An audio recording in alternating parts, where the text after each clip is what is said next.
Okay, in this session, I want to focus more on strategy, more specifically, to kind of help you in terms of how do you actually strategize your youth ministry. We came away firstly with this idea that you need to start investing in the young people that you have to prepare them for ministry. Now, if you go to do consultancy in any organization, one of the things they ask you to do is what is called the SWOT analysis. Some of you come across that. What is that? What is SWOT analysis?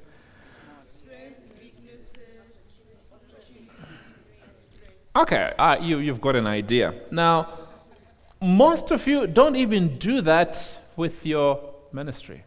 Strangely. You don't stop and actually ask those kinds of questions. Where are we doing well? Where are we not doing so well as a ministry? What are our opportunities? Or what are our threats? Maybe you know your threats already because most of you have decided it's the devil, right? The problem is the devil gets blamed for everything. Even sometimes he probably will stop and says, I don't know about that. You are on your own here.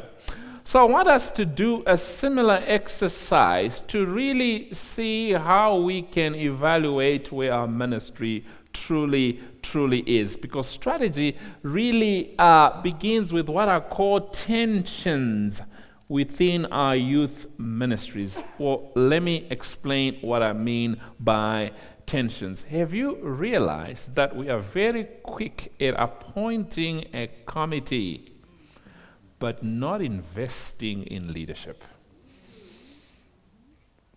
What's a committee? Yeah, people keep minutes and waste hours. Or what's a committee? It's a bureaucratic system. Now, have you ever come across anywhere in your Bible which says, thou shalt appoint a chairperson? But have you noticed we all vote for chairpersons? And then we say we need a deputy. As if one is not enough, we create.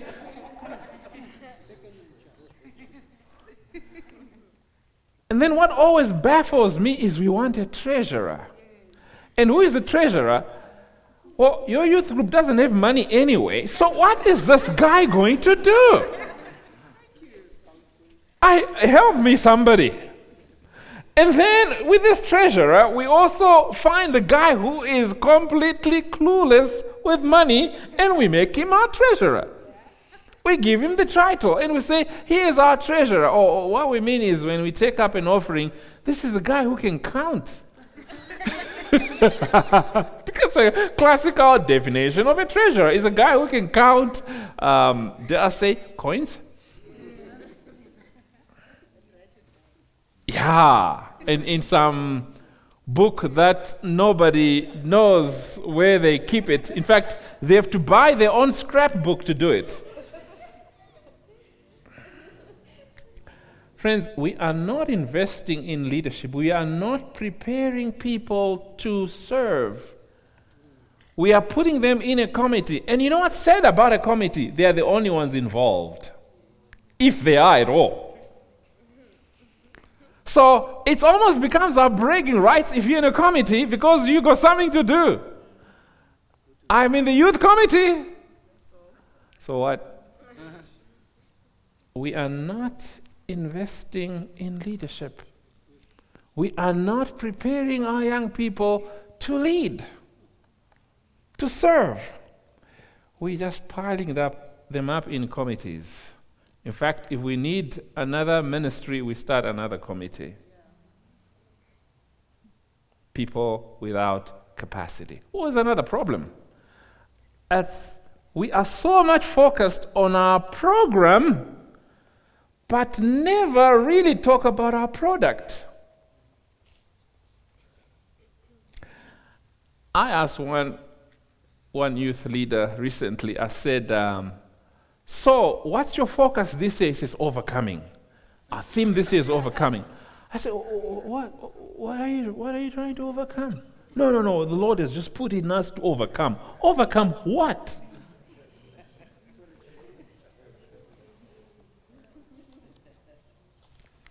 And if you notice some of the names you give some of your youth groups, oh my goodness.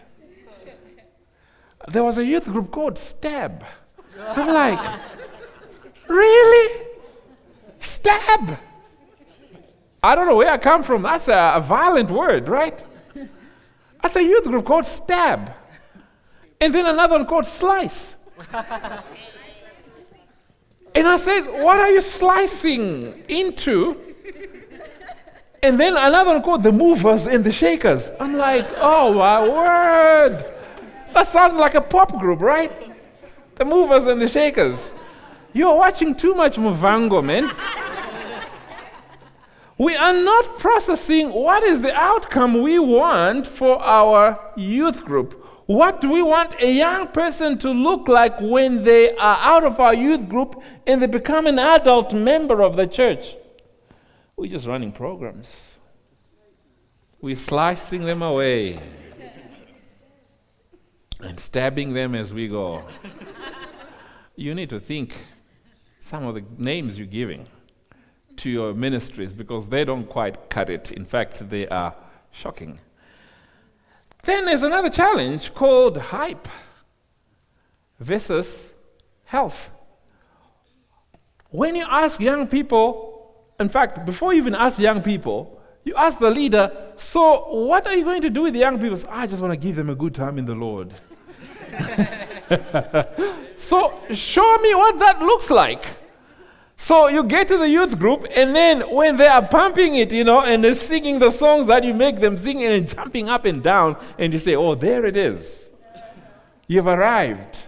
Now, true story, 2 weeks ago, I was invited to speak at a forum. It was young people, between ages 12 and 19 mostly. There were a few a little older, but that was the core of the young group there. But there was a few celebrities who were invited to come and perform. So they were performing. I mean, guys I'd seen from afar, I was now seeing them right sitting next to me. It was nice, It was taking pictures of us. I felt very good and so forth, and I was getting autographs and selfies and all that, bragging to my wife who was away, showing her all the status I was enjoying amongst all these great people, And then when all these performers finished, they introduced me to now say a few words.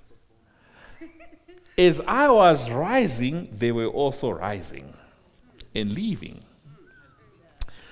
What happened is everyone had synchronized. It was amazing. Their bladders were synchronized and they filled at the same time, and everyone wanted to go to the bathroom. Why? When it comes to the things that really matter, that will change their lives, they can't take it. So I spoke to maybe 30% of the audience that was there. And then when I finished my talk, I sat down. Suddenly, the place filled up again. Why? Another artist was coming to perform. Why? We just enjoy pumping it, brother. Can you young people actually endure around the word and enjoy it? Or do they really like just the hype? Just to have a good time. Like I said earlier on, there are so many facilities that can give them a great time. You don't even need to create one. Send them there, rather.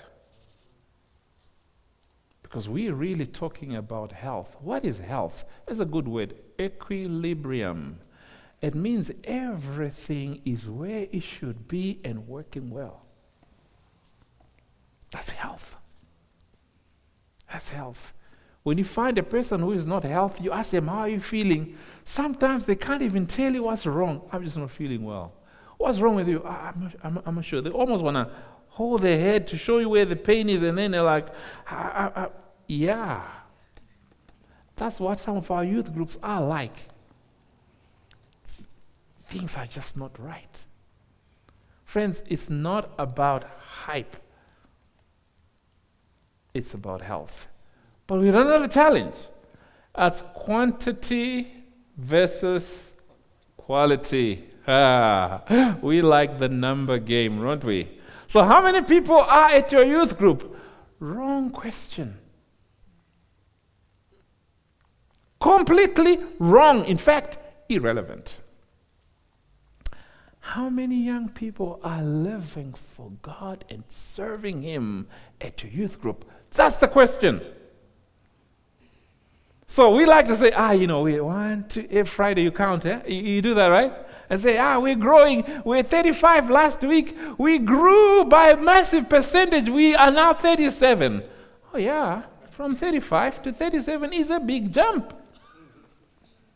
Statistically, percentage-wise.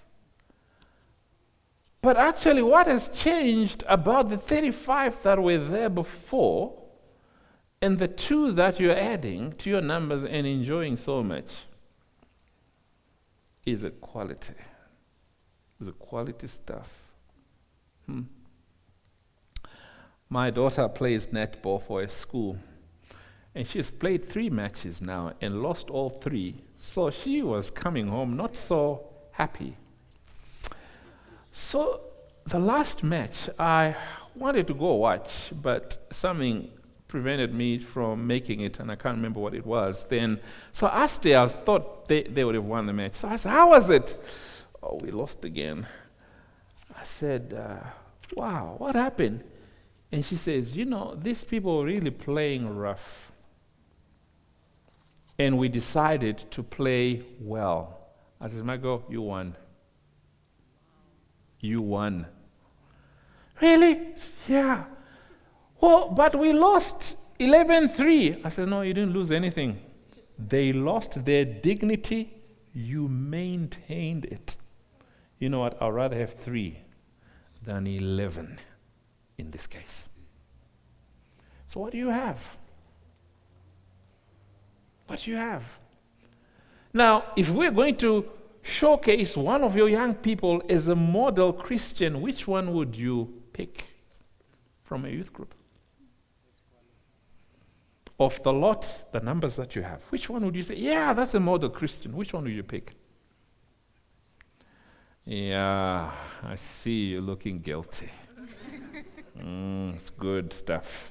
So let's talk about how we turn this around. So let's talk about strategic intervention. We are talking about how do we start to do things differently. So first thing is evaluating your status in order to establish your deficiencies.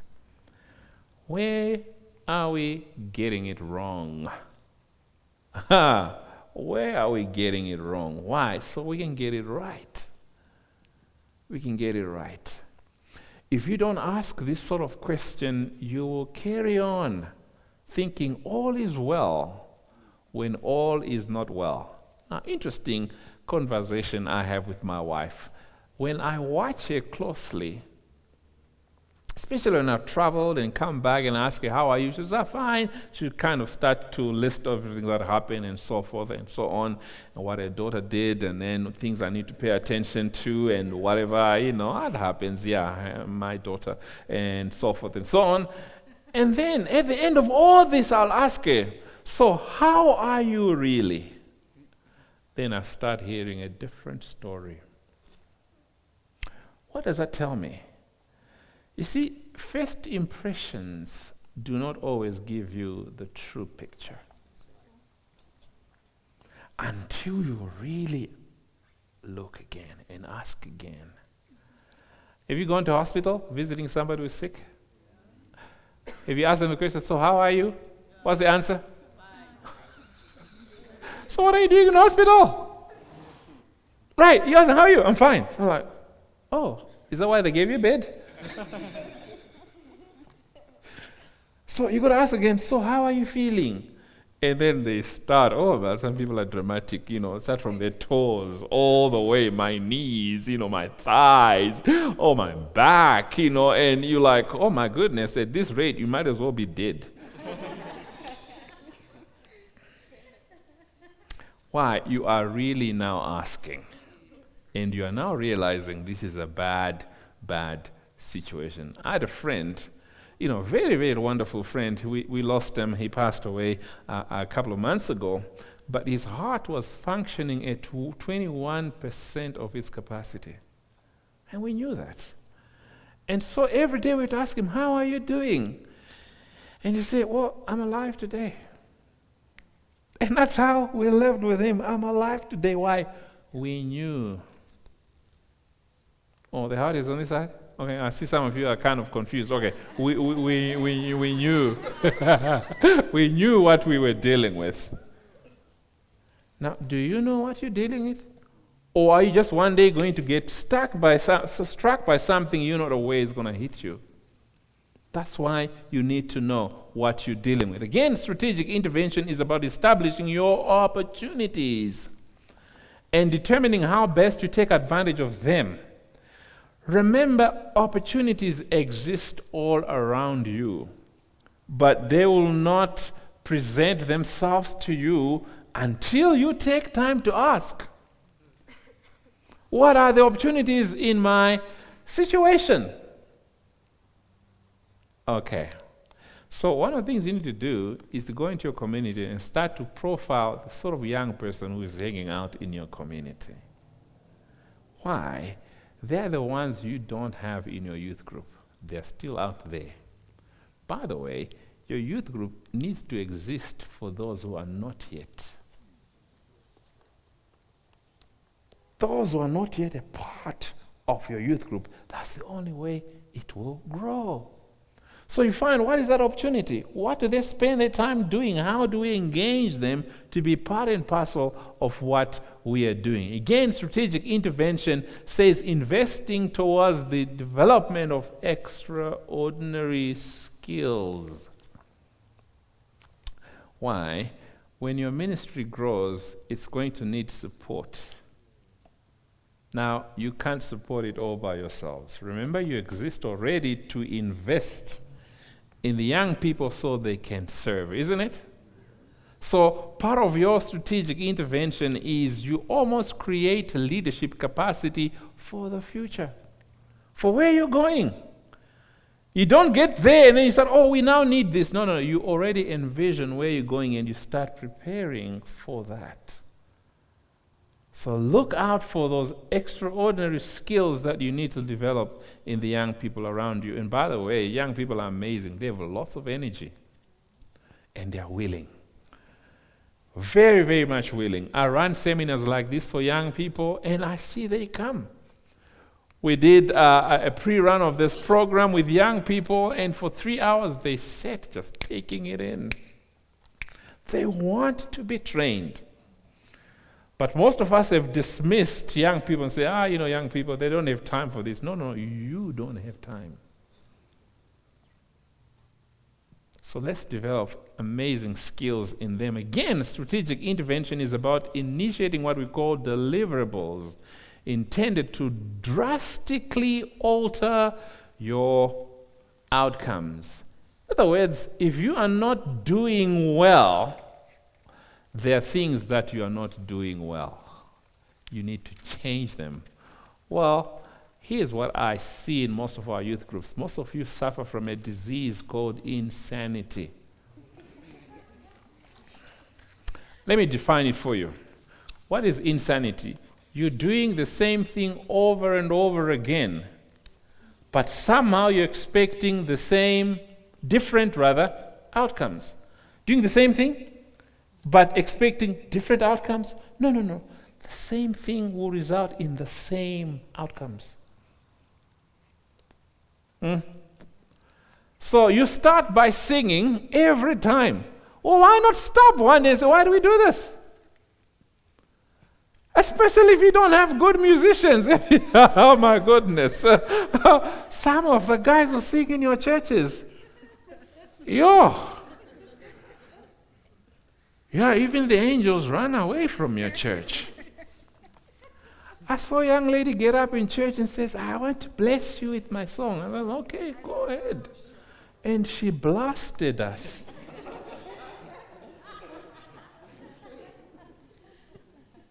Completely vocally wounded.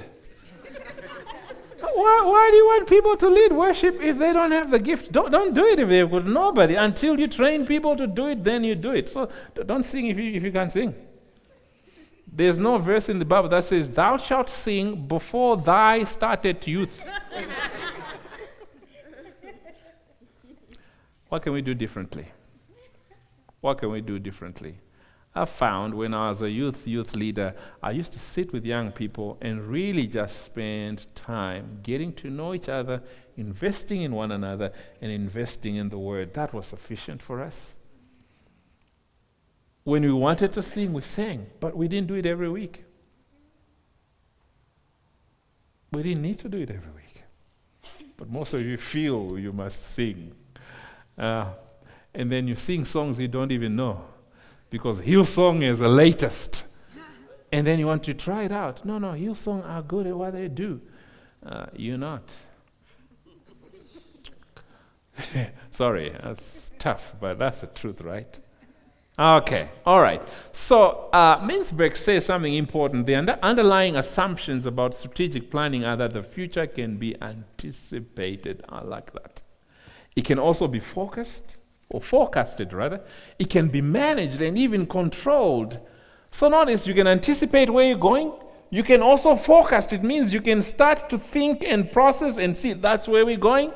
It also means we can start to manage the processes that are going to take us there. We can also control them. And that's the best way. And the best way to do is to have a formal and integrated plan in place about it. So planning is not wishful thinking. Planning is carefully anticipating where we are going. Now we're talking strategy. So let me then spend a few moments really zeroing in what strategy is for you in terms of where you can go. Is that all right? Okay, so let's do that. So I'm going to call this strategy 242. For simple reasons, it comes from Acts chapter 2, verse 42. Now, people get a bit taken when I do something like this, and like, you're taking strategy from the Bible. Where else did you think it was going to come from? That's one of the challenges of doing youth ministry is we want very innovative ideas from who knows where. No, friends, there is no separate document for youth ministry except the Bible. And that has to be a conviction. If you can't handle this, then you might as well try other things. But if you want to really do what God intended for us to do, we got to go right back into His Word. Now, when you read Acts chapter 2, verse 42, can you read it with me? It says, they...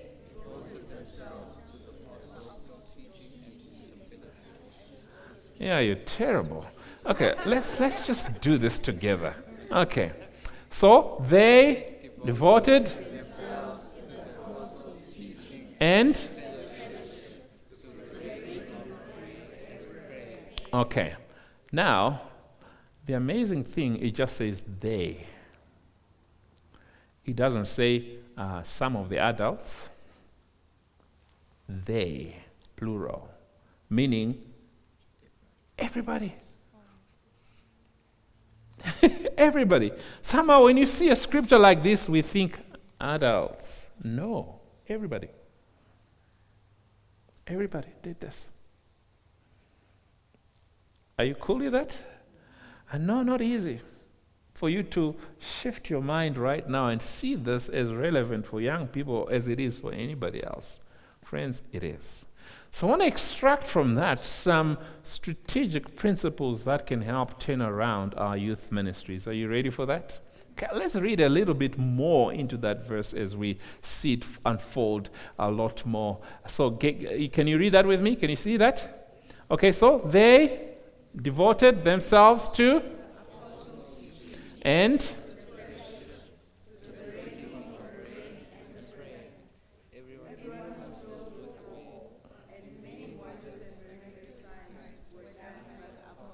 okay.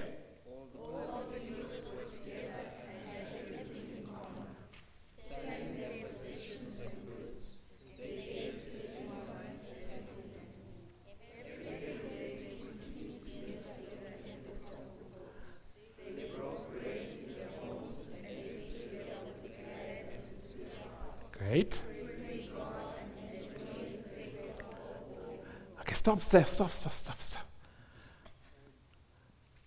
What's happened to you as you're reading this? Aren't you getting excited? Now, I want you to envision your youth group as you're reading this.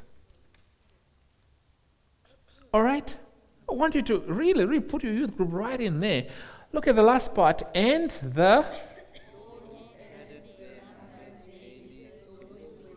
Lord, any time, give me a youth group like this, I'll run it.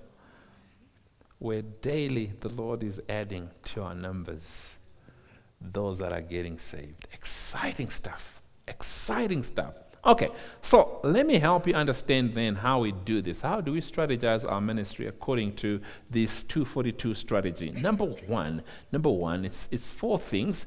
It's a teachable spirit. Grooming a teachable spirit. Well, that's not you becoming teachable, but that's ensuring that those that you are trying to teach are teachable as well. So that's devotion to the teaching, and I'll explain this a little more deeper in a moment. But number two is radical relationships. That means it's not quite the way we used to relate culturally or socially as we know it as different. That's why we're using the word radical. It also talks about uncommon generosity. It's not just giving a young person your Xbox and you feel, okay, you've been generous. It's really giving it so they take it for good. Okay, I see you're very quiet. And then it's powerful prayer. Powerful prayer, which means divine communion, or really talking to God. I want to suggest to you, none of these four are ever emphasized in any youth ministry I've ever come across. If it is, you're an exception. But the majority of youth ministries I've really worked with or spoken out or attended or am a part of, none of these four things are ever emphasized. So now we are innovating.